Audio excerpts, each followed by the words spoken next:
Saludos. ¿Por qué a los cristianos les gusta la esclavitud? Buena pregunta. Muchos hinduistas, budistas, musulmanes, aún los practicantes de la nueva era, se identifican con enseñanzas de nuestro Maestro Jesús de Nazaret, en especial con la enseñanza que encontramos en Mateo. Busquemos nuestra Biblia, Mateo capítulo 16, versos 24 y 25. Leemos las Santas Escrituras en el nombre de Jesús. Entonces Jesús dijo a sus discípulos: si alguno quiere venir en pos de mí, niéguese a sí mismo, tome su cruz y sígame. Porque el que quiera salvar su vida la perderá, pero el que pierda su vida por causa de mí la hallará. Ciertos practicantes de diferentes ramas religiosas, por el pasaje que acabamos de leer, entienden que el apego a cualquier cosa en este mundo es la causa del sufrimiento de los hombres, pero a la vez lo malinterpretan el pasaje sometiéndose a todo tipo de privaciones con tal de alcanzar por ellos mismos la libertad y plenitud espiritual. El problema es que la mayoría de los cristianos, sin importar la denominación, no aplican este pasaje bíblico en sus vidas. Es por causa de que nunca fueron pasados por la cruz. Sabemos que el dinero es necesario para sufragar las responsabilidades, ¿verdad?, diarias. Sin embargo, la Biblia advierte sobre el afán por el dinero y las cosas materiales en la vida cristiana por el hecho de que el dinero compromete en especial a los líderes cristianos que no les gusta a los verdaderos profetas que señalamos el pecado con tal de que no se le vayan los diezmeros adúlteros y las fornicarias que tienen participando en el culto. Podemos reconocer que los discípulos de Jesús tenían una pequeña porción de fe que recibieron como elegidos de Dios, como para reconocer que Jesús era el Hijo del Dios divino. Sin embargo, mientras anduvieron con Jesús de Nazaret, demostraron que no habían recibido la plenitud de la revelación del reino de los cielos, cuando motivados por sus mentes sugestivas, trataban de imponer sus caprichos al Señor. Leamos Marcos capítulo 10, versos 35 al 38, nueva traducción viviente. Entonces Santiago y Juan, hijos de Zebedeo, se le acercaron y dijeron: Maestro, queremos que nos hagas un favor. ¿Cuál es la petición?, preguntó él. Ellos contestaron: cuando te sientes en tu trono glorioso, nosotros queremos sentarnos en lugares de honor a tu lado, uno a tu derecha y el otro a tu izquierda. Jesús les dijo: no saben lo que piden. ¿Acaso pueden beber de la copa amarga de sufrimiento que yo estoy a punto de beber? ¿Acaso pueden ser bautizados con el bautismo de sufrimiento con el cual yo tengo que ser bautizado?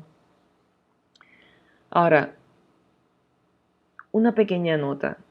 Por lo general, y lo he mencionado anteriormente en los otros audios, en el ministerio utilizamos la traducción La Biblia de las Américas por el trasfondo reformado, pero también recurrimos al uso de la traducción conocida como la Nueva Traducción Viviente, porque muchas veces traduce mejor el texto bíblico que deseamos exponer.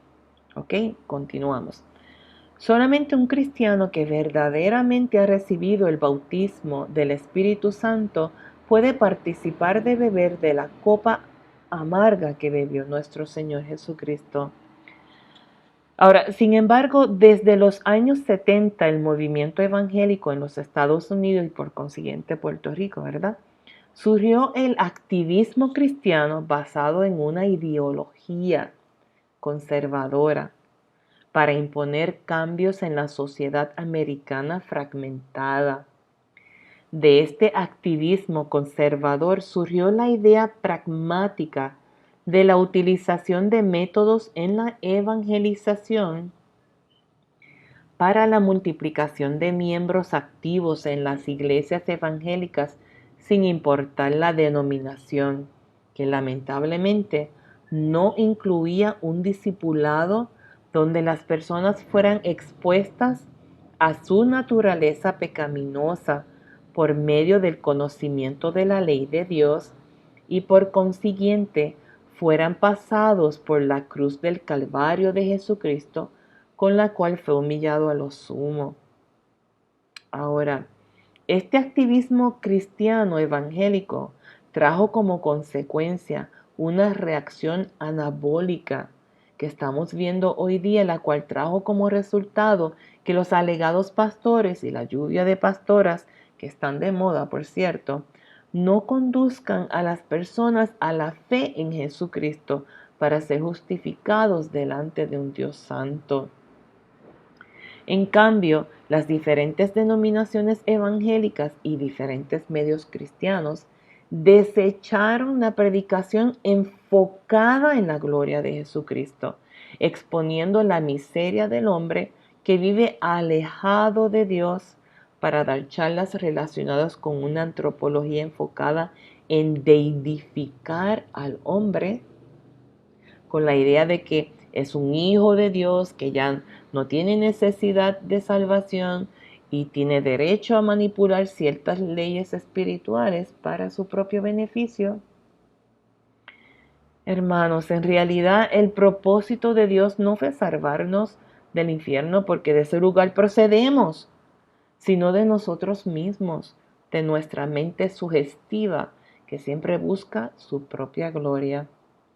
De manera que tomar la cruz no significa que adoptemos la actitud de vivir resignados ante el sufrimiento que podamos experimentar en este mundo, no,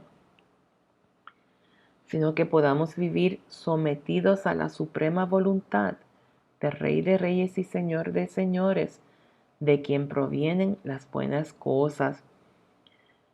En estos tiempos hay miles de ministros predicando según sus propias suposiciones, motivados por sus mentes sugestivas que no se someten a la palabra de Dios.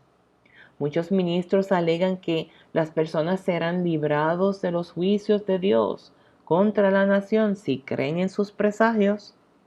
Otros alegan que las personas solamente van a recibir la bendición de Dios si se acercan a ellos. Sin embargo, vamos a la Biblia, vamos a la Escritura, vamos a la palabra de Dios. Primero de Corintios, capítulo 8, sí. Primero de Corintios, capítulo 8, versos 5 y 6. Porque aunque haya algunos llamados dioses, ya sean en el cielo o en la tierra, como por cierto hay muchos dioses y muchos señores, sin embargo para nosotros hay un solo Dios, el Padre, de quien proceden todas las cosas y nosotros somos para Él, y un Señor, Jesucristo, por quien son todas las cosas y por medio del cual existimos nosotros. Hermanos, Jesús no vino a dispensar su bendición según la obediencia a las disposiciones que establecen los falsos ministros, que meten al pueblo a un campo de concentración espiritual, sino que Jesús con su muerte y resurrección nos hizo partícipes de su gloria. Amados, a los ministros carismáticos no les cuesta nada el tirar y alar con un lenguaje agresivo desde sus altares que les construyen los hombres, quienes se sienten conectados con Dios por medio de obedecer sus disposiciones que impone como autoproclamados ungidos de Dios, sino que a nuestro Señor y Salvador Jesucristo le costó la muerte, el hecho de que a sus ovejas el pecado les cuesta el ir a parar a las paelas del infierno. Sin embargo, a pesar de que en medio de la apostasía final de la iglesia, Jesucristo está levantando en Latinoamérica y el Caribe ministros competentes de un nuevo pacto, los cristianos evangélicos pentecostales carismáticos de la antropología de la prosperidad y miembros de sectas pseudocristianas prefieren refugiarse en los argumentos de sus líderes religiosos que se sienten en la silla de Moisés, que exponen sus propias reflexiones, las cuales ubican por encima de la palabra de Dios y convierten a las personas en fanáticos. Yo le pregunté a Dios, ¿por qué sucede que los cristianos, en vez de vivir en libertad de los afanes del mundo y la religión, prefieren vivir como esclavos de ministros que viven del proselitismo?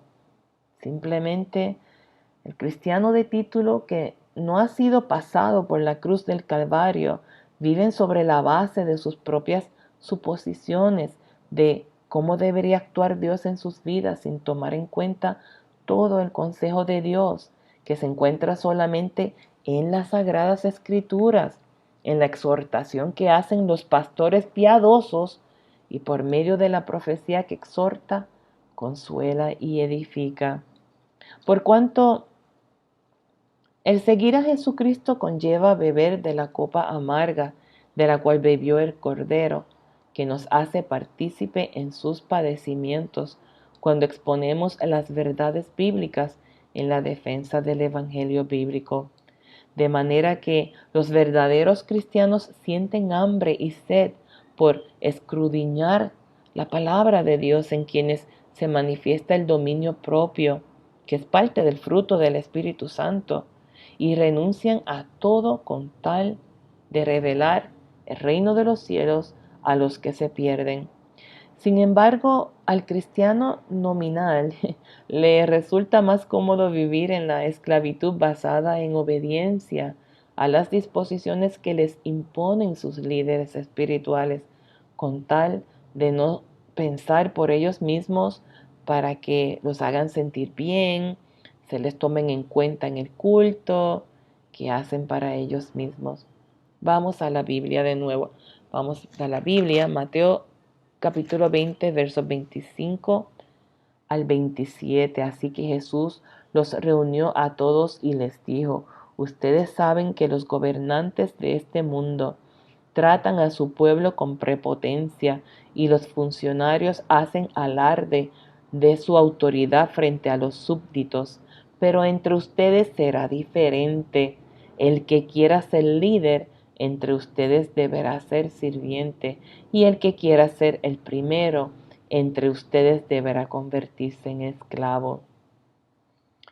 Basado en el pasaje bíblico antes expuesto, podemos preguntar: ¿cómo es posible que los fanáticos religiosos le digan siervo o sierva a quienes los esclavizan con argumentos con el propósito de vivir de ellos? Si nos indignamos cuando vemos las imágenes de los campos de concentración donde los nazis alemanes exterminaban al pueblo judío, ¿por qué no nos indignamos por los crímenes contra la humanidad que cometen los líderes religiosos cuando manipulan la palabra de Dios con el fin de mantener a las personas en un campo de concentración espiritual? Biblia en mano,